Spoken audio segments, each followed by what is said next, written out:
சொல்லுங்கள். Hello friends, welcome to Steffi உலகம். இன்னைக்கு பர்த்டே ஸ்பெஷல். வழக்கம் போல் கேக் தான் பண்ண போகிறோம். இந்த வருஷம் சரி என்ன கேக் பண்ணலாம் அப்படின்னு பார்த்துட்டு இருக்கப்போ கார்ட்டூன் கேக் மாதிரி பண்ணலாம் அப்படின்னு தோணுச்சு.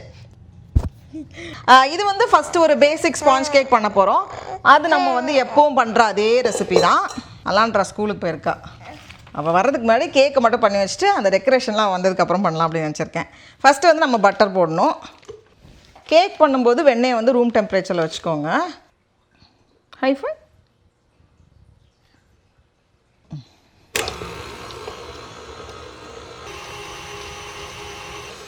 ஓகே. பட்டர் வந்து இந்த மாதிரி நல்லா சாஃப்டாக பீட் ஆகி வந்திருக்கு. அப்படி க்ரீம் போல் இருக்கா. இப்போ இதில் வந்து நம்ம சர்க்கரை சேர்க்க போகிறோம்.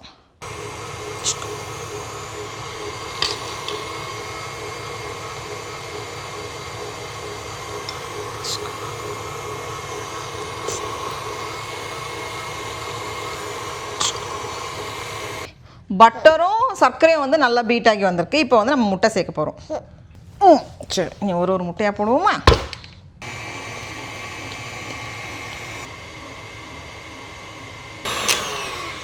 அவ்வளோதான், சூப்பராக விப்பாகி வந்திருக்கு. நல்லா க்ரீமியாக வந்திருக்கு. இப்போ வந்து நமக்கு கொஞ்சம் பொருள் தான் இருக்கும். அதை வந்து அப்படியே சேர்த்துடலாம். கொஞ்சம் கொஞ்சமாக சேர்த்துக்க போகிறோம். மைதா மாவோட பேக்கிங் பவுடர், அப்புறம் உப்பு. அதை நல்லா ஒரு தடவை மிக்ஸ் பண்ணிவிட்டு ஸ்லோ ஸ்பீடில் நம்ம வந்து மிக்ஸ் பண்ணோம். இல்லைனா அப்படியே மாவெல்லாம் எல்லா இடத்துலையும் அப்படியே தெரிச்சிரும், பறந்துடும். மாவு சேர்த்ததுக்கப்புறமா நம்ம ரொம்ப நேரம் மிக்ஸ் பண்ணவும் கூடாது. அதனால் கம்மியாக தான் மிக்ஸ் பண்ண போகிறோம். எல்லாம் சேர்ந்து வந்ததும் நம்ம விட்டுடலாம். Last batch. அது இப்போ இல்லை. முட்டை சேர்த்ததுக்கப்புறமா பச்சையாக சாப்பிடக்கூடாது. ஓகே, இனி ஒரே ஒரு மிக்ஸ் பண்ணிவிட்டு ஆஃப் பண்ணிட வேண்டியதான்.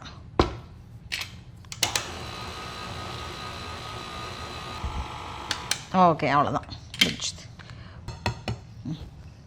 இதை வந்து நம்ம சின்ன சின்ன பீசஸாக கட் பண்ண போகிறதுனால நான் வந்து இந்த மாதிரி ஒரு ஷீட் மாதிரி பண்ணிவிட்டு அதுக்கப்புறமா நம்ம கட் பண்ணுறதுக்கு ஈஸியாக இருக்கும் அப்படிங்கிறதுனால இதை எடுத்திருக்கேன்.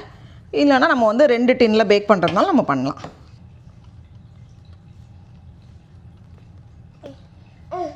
இருடா தாங்க ஒரு நிமிஷம்.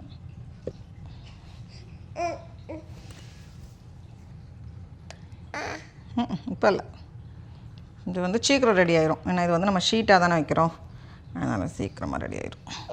ஆமாம், இப்போ இல்லைடா. நல்லா இந்த மாதிரி பேக் பண்ணிவிட்டு நம்ம வந்து அவனில் வச்சு பேக் பண்ணிடலாம். நம்ம கேக் ரெடியாக இருக்குது. அப்படி இப்படின்னு மேக்ஸ் கால்குலேஷன்லாம் போட்டு 3 ட்ரையாங்கிள் கட் பண்ணி வச்சுருக்கேன். இதை விட கொஞ்சம் பெருசாக பண்ணலாம் அப்படின்னு ஆரம்பித்தோம் அப்படின்னா நமக்கு வந்து ஒரு பீஸ்க்கு வந்து பத்தாமல் போயிடும். அதனால கொஞ்சம் சின்னதாக தான் பண்ண முடியுது.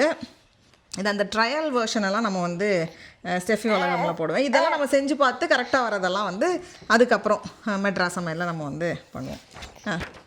ஓகேவா? இப்போ நம்ம வந்து பாருங்கள் 1 2 3 4 5 பீசஸ்க்கு ரெடியாக இருக்கும். இதோ நம்ம பெருசாக போட்டுட்டோம் அப்படின்னா இந்த 6th பீஸ் கட் பண்ணுறதுக்கு இடம் இருக்காது.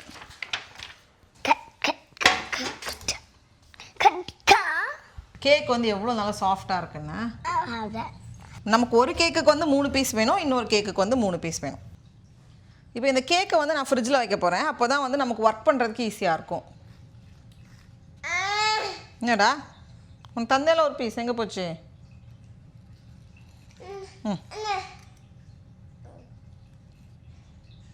இதெல்லாம் வந்து சின்ன சின்ன பீஸஸாக போட்டு வச்சுருக்கேன். இப்போ நம்ம போகிறப்பெல்லாம் சாப்பிட்றதுக்கு நல்லாயிருக்கும். ப்ளெயின் கேக் வந்து எப்போ வேணாலும் சாப்பிட்லாம்ல. நம்ம க்ரீமை விட நமக்கு வந்து ப்ளெயின் கேக் வந்து இது நல்லாயிருக்கும் சாப்பிட்றதுக்கு. இப்போ அடுத்தது நம்ம வந்து க்ரீம் பண்ண போகிறோம். அதுக்கு நான் இன்றைக்கி வந்து தேவையான பொருள்லாம் எடுத்து வச்சுருக்கேன். ஃபஸ்ட்டு வந்து நம்ம பட்டர் உள்ளே சேர்த்துட்டு நல்லா பீட் ஆனதுக்கப்புறமா இங்கே லாக் ரிலீஸ் பண்ணுவோம்.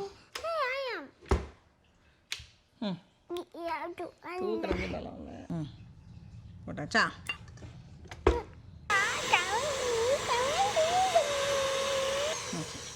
நல்லா இந்த மாதிரி சாஃப்டாக ஃப்ளஃபியாக வந்திருக்கு. இப்போ இதில் வந்து கொஞ்சம் கொஞ்சமாக பவுடர் பண்ண சர்க்கரை சேர்த்து நம்ம வந்து மிக்ஸ் பண்ண போகிறோம். அப்பப்போ கொஞ்சம் பாலும் சேர்த்துக்க போகிறேன் அந்த டெக்ஸ்சரை வந்து சரி பண்ணுறதுக்காக. இதை வந்து அப்படியே நம்ம வந்து கொஞ்சம் பிரித்து வைக்கிறேன். அப்போ தான் நம்ம வந்து கலர் கொடுக்குறதுக்கு ஈஸியாக இருக்கும். நம்ம வந்து க்ரீம் வந்து இப்படி நிற்கணும், விழக்கூடாது. அப்போ தான் வந்து நம்ம அப்ளை பண்ணும்போது கரெக்டாக இருக்கும். ரொம்ப சாஃப்டாகவும் இருந்துடக்கூடாது. ஃபஸ்ட்டு வந்து கொஞ்சம் பிங்க் சேர்த்துக்கிறேன். எல்லாம் கான்ட்ராஸ்ட்டாக கொடுத்தா தான் நல்லாயிருக்கும்னு நினைக்கிறேன். அதனால் நான் வந்து க்ரீன் இல்லைனா வந்து டீல் கொடுக்கலாம். நம்ம ஃப்ரிட்ஜில் வச்சுருந்த கேக் வந்து ஓரளவுக்கு சில்லாகிருக்கு. இப்போ அப்படியே எடுத்து நம்ம வந்து அசம்பிள் பண்ணிக்கலாம். ஃபஸ்ட்டு வந்து நடுவில் இந்த பிங்க்கை கொடுக்க போகிறேன். நடுவில் ரொம்பலாம் வைக்கல, கம்மியாக தான் வைக்கிறேன். அப்புறம் ஃபஸ்ட்டு வெளியே வந்து சின்னதாக ஒரு க்ரம் கோட்டிங் கொடுத்துட்டு நம்ம ஃப்ரிட்ஜில் வச்சிடலாம். அது செட் ஆனதுக்கப்புறமா அடுத்த லேயர் கொடுத்தா போதும். ஓரளவுக்கு அந்த ஓட்டை கேப்பெல்லாம் இருக்கிறத வந்து நம்ம அடைக்கிறது தான் இந்த க்ரம் கோட்டிங். அதை கொடுத்துட்டு அதுக்கப்புறம் நம்ம ஃப்ரிட்ஜில் வச்சுட்டு அது செட் ஆனதுக்கப்புறமா அடுத்த லேயர்லாம் நம்ம வந்து ஸ்டார்ட் பண்ணலாம். நம்மளோட பேஸ் கேக் வந்து ரொம்ப ஸ்ட்ரைட் ஃபார்வர்டான ரெசிபி தான். ரொம்ப கம்மியான இன்க்ரீடியன்ஸ் வச்சு நம்ம கேக்கை வந்து சூப்பராக செஞ்சிட்டோம். ஆனால் இந்த மாதிரி கலர்லாம் சேர்க்கும்போது இந்த பிளாக் கலர் கொண்டு வரதுக்கே அவ்வளவு கலர் தேவைப்பட்டிருக்கு. நான் வந்து நிறைய குவான்டிட்டி ஆட் பண்ணியிருக்கேன். அதனால் இதெல்லாம் வந்து நம்ம என்கரேஜ் பண்ணுறதில்ல. இருந்தாலும் இது வந்து சும்மா நம்ம செஞ்சு பார்க்குறதுக்காக நான் வந்து இந்த கேக்கை செலக்ட் பண்ணேன். ஆனால் நிறைய கலர் தேவைப்படுது. கலர் இல்லாமல் பண்ணுற கேக் தான் வந்து நமக்கு நல்லது. பட் ஸ்டில் என்னைக்காவது ஒரு நாள் வருஷத்தில் ஒரு தடவை பர்த்டேக்கு செஞ்சுக்கலாம். இப்போ வந்து கேக்கு ட்ரே அதுக்கு போனதுனால நான் ஒரு பிளேட்டை கவுத்தி வச்சுருக்கேன். இதில் வந்து நம்ம கொஞ்சமாக மட்டும், இது வந்து அந்த கலர் கான்ட்ராஸ்ட் தெரிகிறதுக்காக தான் வைக்கிறேன், கொஞ்சமாக மட்டும் வச்சு ஸ்ப்ரெட் பண்ணிடு. தார் ரோட்டில் கறி போட்டேன். சரி, போதும் போதும் போதும் போதும் போதும் போதும் அதுக்கு மேலே போட வேண்டாம். இது நம்ம கட் பண்ணும்போது அந்த சின்ன கான்ட்ராஸ்ட்டுக்காக தான் நம்ம இந்த பிளாக் வைக்கிறோம்.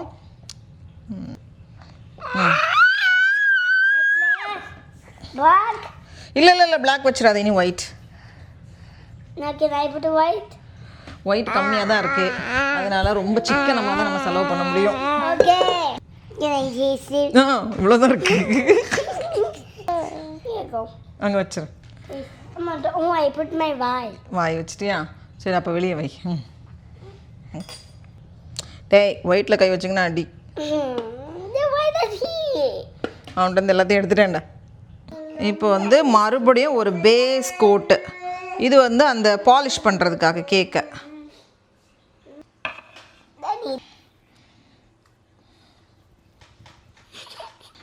சரி, ஓரளவுக்கு நல்லா ஸ்மூத் பண்ணிட்டேன். இந்த கேக் வந்து ரெடி. இதை பற்றி பிரச்சனை இல்லை. அடுத்த கேக்குக்கு தான் 10 மணி தெரில, பார்ப்போம். இப்போ ஓரளவுக்கு நல்லா செட் ஆகியிருக்கு. இனி வந்து நம்ம கலர்ஸ் கொடுக்க போகிறோம். ஃபஸ்ட்டு வந்து மேலே இருக்கக்கூடிய அந்த பிங்க் கலர் கொடுக்க போகிறோம். இந்த தடவை ஆலரிக் பர்த்டேக்கு ஊரில் தானே இருந்தோம். அப்போ தான் தெரிஞ்சுது ஒவ்வொரு தடவும் கேக் நம்ம வீட்டில் பண்ணி எத்தனாயிரம் ரூபாய் மிச்சம் பிடிச்சிருக்கோம் அப்படின்ட்டு. ஆனால் அதையும் தப்பு சொல்ல முடியாது, ஏன்னா அவ்வளோ டைம் ஆகுது. இன்னொன்று இன்க்ரீடியன்ஸ்லாம் பாருங்கள் எவ்வளோ வந்து நமக்கு செலவும் ஆகுது. பட்டர், அந்த ஃபாண்டன்ட்லாம் பண்ணும்போது நிறையவே பண்ணணும் அவங்க, அதுக்கெலாம் நிறைய செலவாகும். பிங்க் கலர் க்ரீம் வச்சு மேலே ஃபுல்லாக ஸ்ப்ரெட் பண்ணி ஸ்மூத் பண்ணிகிட்ருக்கேன். ஒரு பிங்க் லேயர் கொடுத்துருக்கேன். அடுத்தது வந்து நம்ம சின்னதாக வந்து ஒரு இந்த கலர் க்ரீன் கலர் போட போகிறோம். சும்மாவே அலாண்ட்ரா சொல்லுவா, அம்மா யூ ஷுட் லேர்ன் கலர்ஸ்ன்னு. நான் இதை வந்து பச்சை கலர்னு சொன்னது அவள் காதில் விழல போல். இல்லைனா நம்ம வந்து ஃபாண்டன்ட் கூட யூஸ் பண்ணலாம், அதுவும் வந்து நல்லா வரும், ஷேப் வந்து ஹோல்ட் ஆகும். இனி தான் நம்ம வந்து டீட்டெயிலிங் பண்ண போகிறோம். ஃபஸ்ட்டு வந்து நம்ம எல்லாத்துக்குமே அப்படியே சுற்றி ஒரு இந்த பிளாக் வச்சு ஒரு லைன் கொடுக்கணும். இந்த மாதிரி கொடுத்துட்டு அப்படியே அந்த எல்லா ட்ரிப் ஆகிற மாதிரி இருக்கலாம், அந்த ஏரியாவுக்கும் அப்படி நான் கொடுக்குறேன். சில இடத்துலலாம் வந்து கரெக்டாக வரல, பட் நான் வந்து கொஞ்சம் மேனேஜ் பண்ணி பண்ணுறேன். ஆள்தான். அடுத்தது பிளாக் அண்ட் ஒயிட் கேக்குக்கும் அதே மாதிரி தான். மேலே வந்து க்ரீம் வச்சு அப்ளை பண்ணிவிட்டு அப்புறம் பார்டருக்கு வந்து பிளாக் வச்சு கொடுத்துட்ருக்கேன்.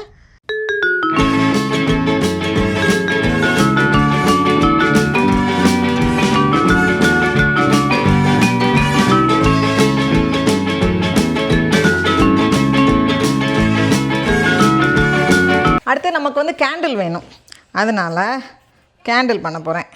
அதுக்கு நான் வந்து ஃபாண்டன்ட் எடுத்திருக்கேன். அது மேலே வந்து அப்படியே அவுட்லைன் பிளாக் வச்சு கொடுத்துட்டு அப்புறம் கேண்டில் மாதிரி லைட்டாக டிசைன் போட்டுட்ருக்கேன். அப்புறம் நம்ம நெருப்பு போடணும். நெருப்பு இந்த பார்த்தியா, நெருப்பு தீ வரும்ல கேண்டிலில் வைப்பமா. இதை black and white candle, black and ஒயிட்டில் இல்லடா இருக்கணும்.